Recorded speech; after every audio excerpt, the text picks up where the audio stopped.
परिचय। बहन, आज मैं एक प्रयोग करने जा रहा हूं जिसे मैंने कल अपने स्कूल में सीखा था। बहुत अच्छा, मैं प्रयोग देखना चाहूंगी।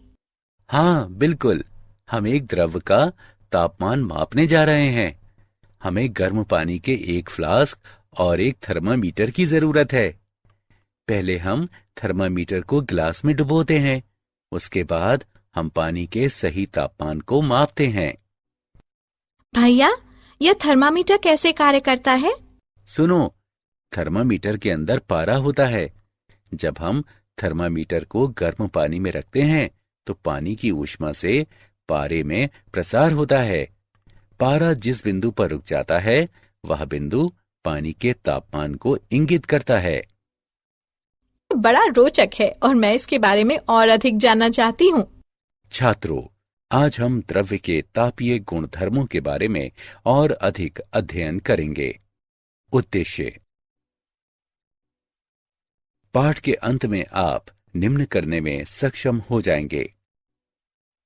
तापमान और ऊष्मा को परिभाषित करना, तापमान को मापना, आदर्श गैस समीकरण और परम ताप का विश्लेषण करना, तापीय प्रसार की गणना करना, विशिष्ट ऊष्मा धारिता का मूल्यांकन करना, कैलोरी मिति को परिभाषित करना, अवस्था परिवर्तन को समझना, ऊष्मा स्थानांतरण को जानना, किसी पदार्थ की तापीय चालकता की गणना करना, न्यूटन के शीतलन नियम को परिभाषित करना, तापमान और ऊष्मा।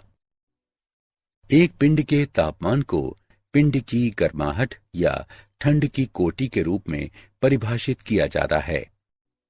इसका SI मात्रक केल्विन है और सामान्यतः तापमान के मात्रक के लिए डिग्री सेल्सियस का प्रयोग किया जाता है। ऊष्मा ऊर्जा का एक रूप है जिससे गर्माहट की अनुभूति होती है।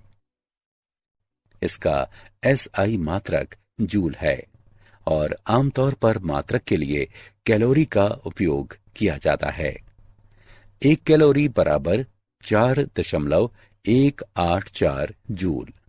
इसका विमीय सूत्र ml² T⁻⁻²। तापमान का मापन। किसी पिंड के तापमान को मापने के लिए जिस उपकरण का उपयोग किया जाता है उसे थर्मामीटर कहते हैं।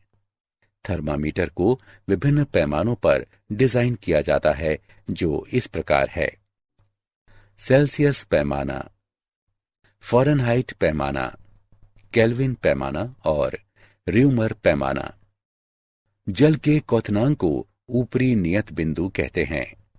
जल के हिमांक को निचला नियत बिंदु कहते हैं।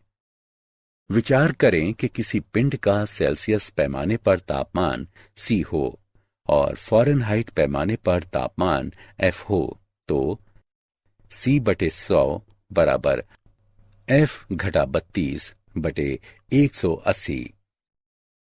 उदाहरण: एक नए डिजाइन के थर्मामीटर में निचला नियत बिंदु और ऊपरी नियत बिंदु क्रमशः 5 डिग्री और 95 डिग्री होता है। 50 डिग्री सेल्सियस के संगत इस पैमाने पर तापमान की गणना करें। आइए हल देखें। मान लें कि 50 डिग्री सेल्सियस के संगत पैमाने पर तापमान थीटा है तो θ-5/95 बराबर C/100। सरल करने पर हम प्राप्त करते हैं θ-5/90 बराबर 50/100, अतः थीटा बराबर 50 डिग्री। इस प्रकार डिजाइन किए गए थर्मामीटर के पैमाने पर अभीष्ट तापमान 50 डिग्री है। आदर्श गैस समीकरण और परम ताप। निम्न घनत्वों पर सभी गैसें एक समान प्रसार व्यवहार प्रदर्शित करती हैं। चूंकि PV बराबर नियतांक और V/T बराबर नियतांक तो PV/T भी नियतांक है। इस संबंध को आदर्श गैस नियम के नाम से जाना जाता है।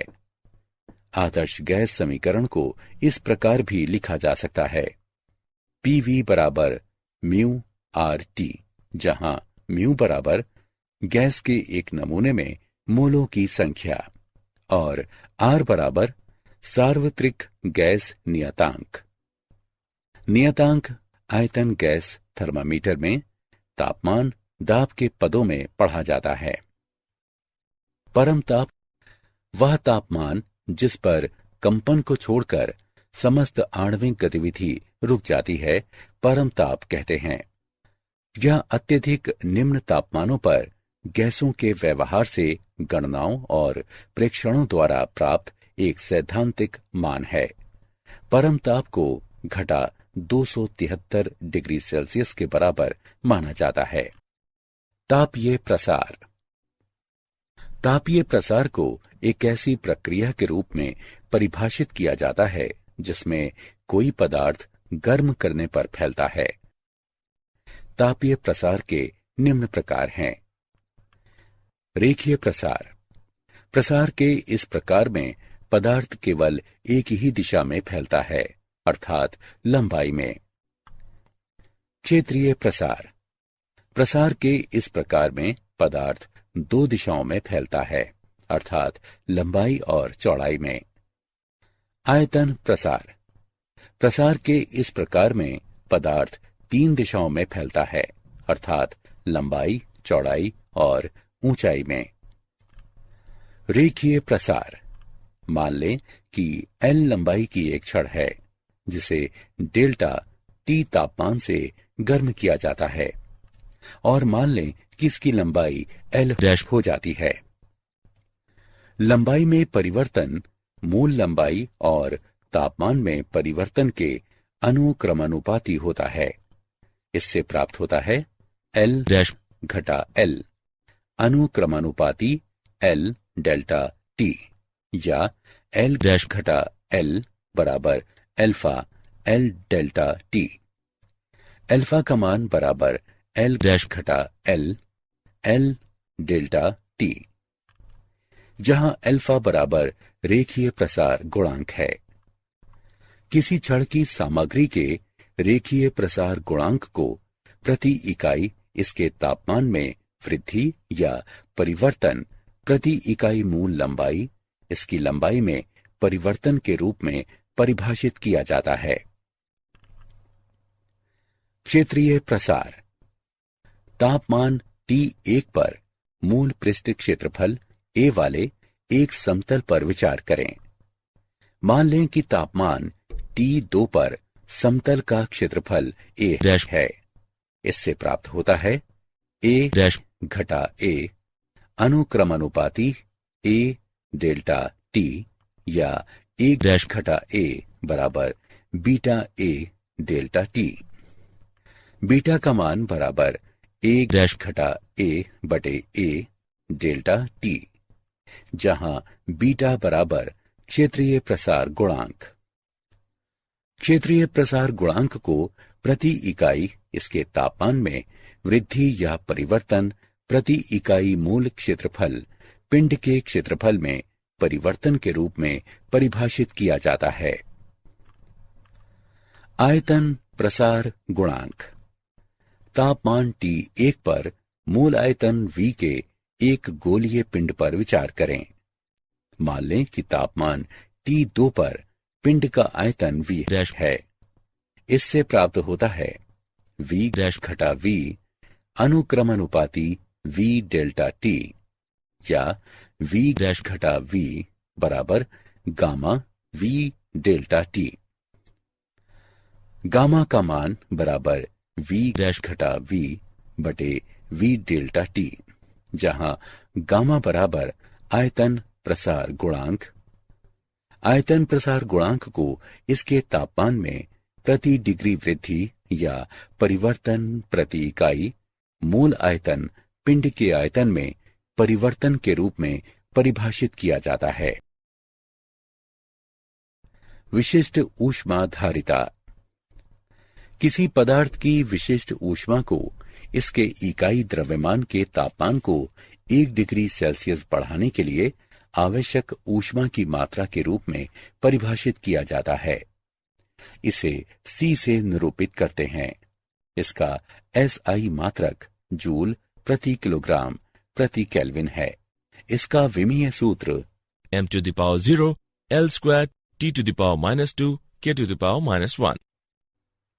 m द्रव्यमान वाले किसी पदार्थ के तापमान को डेल्टा T तक बढ़ाने के लिए इसे दी गई ऊष्मा की मात्रा है H बराबर mc डेल्टा T, जहां H बराबर आवश्यक ऊष्मा की मात्रा और C बराबर पिंड की विशिष्ट ऊष्मा। कैलोरीमिति ये वो विधि है जिसमें किसी पिंड द्वारा अवशोषित या मुक्त की गई ऊष्मा की मात्रा को मापा जाता है, उसे कैलोरीमिति कहते हैं। ऊष्मा की हानि या अर्जित की गई ऊष्मा बराबर ms थीटा, जहां m बराबर द्रव्यमान, s बराबर सामग्री की विशिष्ट ऊष्मा और थीटा बराबर तापमान में परिवर्तन। कैलोरीमिति ऊर्जा संरक्षण के सिद्धांत पर आधारित है। इसके अनुसार गर्म पिंडों द्वारा मुक्त की गई ऊष्मा ठंडे पिंडों द्वारा अर्जित की गई ऊष्मा के बराबर होती है। कैलोरीमिति के लिए आवश्यक है कैलोरीमीटर से ऊष्मा बाहर न जाने पाए, लिए गए विभिन्न पदार्थों के मध्य कोई रासायनिक अभिक्रिया न हो। अवस्था परिवर्तन। द्रव्य सामान्यतः 3 अवस्थाओं में पाया जाता है, ठोस, द्रव और गैस। इन अवस्थाओं में से एक से दूसरे में रूपांतरण अवस्था परिवर्तन कहलाता है। पिघलना। ठोस से द्रव में अवस्था परिवर्तन। गलनांक वह बिंदु जिस पर किसी नियत ताप पर कोई ठोस और इसकी द्रव अवस्था समया अवस्था में हो। वाष्पीकरण। द्रव से वाष्प में परिवर्तन। क्वथनांक वह तापमान जिस पर पदार्थ की द्रव और वाष्प अवस्थाएं साथ साथ होती हैं। विलय। द्रव से ठोस में अवस्था परिवर्तन। पुनर्हिमायन। दाब के अंतर्गत क्रमिक रूप से पिघलना और बर्फ के 2 खंडों से दाब को हटाने पर जमना। ऊर्ध्वपातन। बिना मध्यस्थ द्रव अवस्था से गुजरे ठोस अवस्था से सीधे गैस अवस्था में रूपांतरण की प्रक्रिया। गुप्त ऊष्मा। अवस्था परिवर्तन के दौरान किसी पदार्थ द्वारा अवशोषित या मुक्त की गई ऊष्मा की मात्रा, जैसे कि नियत तापमान एवं दाब पर बर्फ का जल में बदलना। ऊष्मा स्थानांतरण।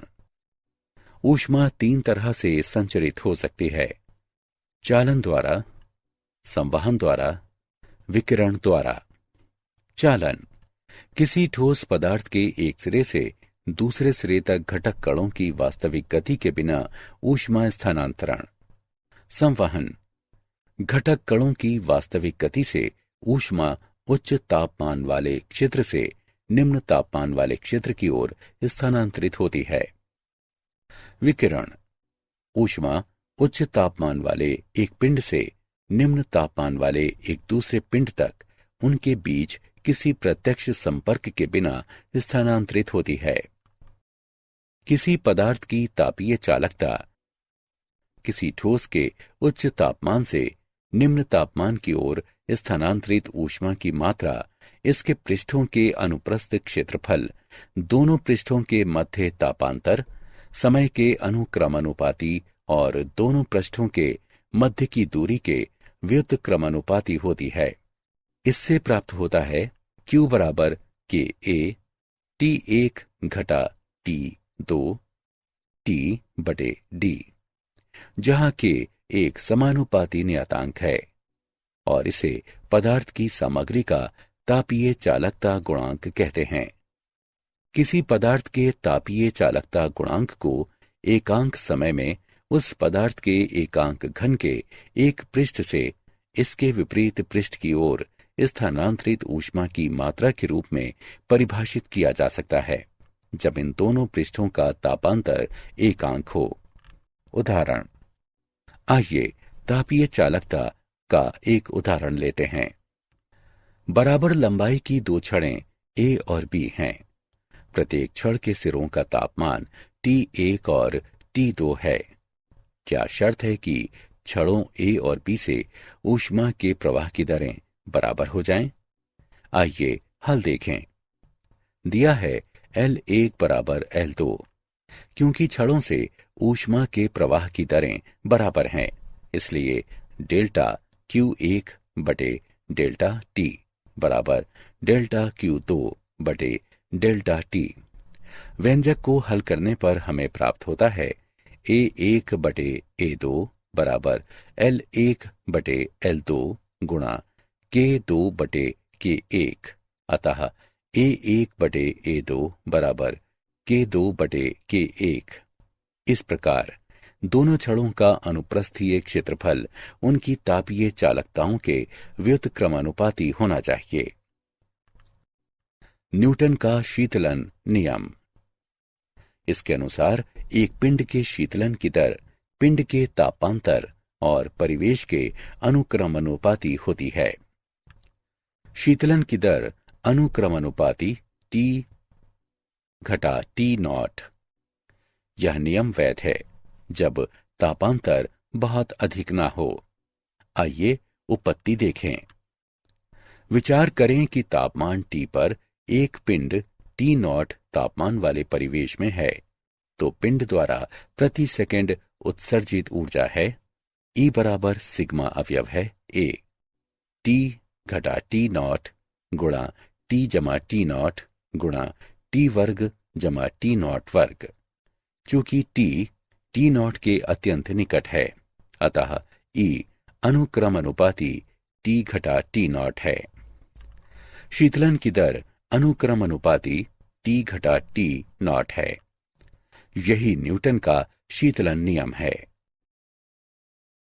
क्या आप जानते हैं, कैलोरीमिति वह विज्ञान है जो परिवेश के साथ विनिमय की गई ऊष्मा को मापकर किसी निकाय की ऊर्जा में परिवर्तनों का निर्धारण करती है।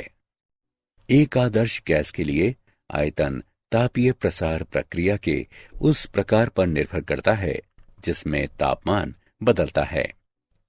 दो ज्ञात दशाएं हैं, समदाबी परिवर्तन जहां दाब को नियत रखा जाता है और रुद्धोष्म परिवर्तन जहां कोई कार्य नहीं किया जाता और एंट्रोपी में कोई परिवर्तन नहीं होता है।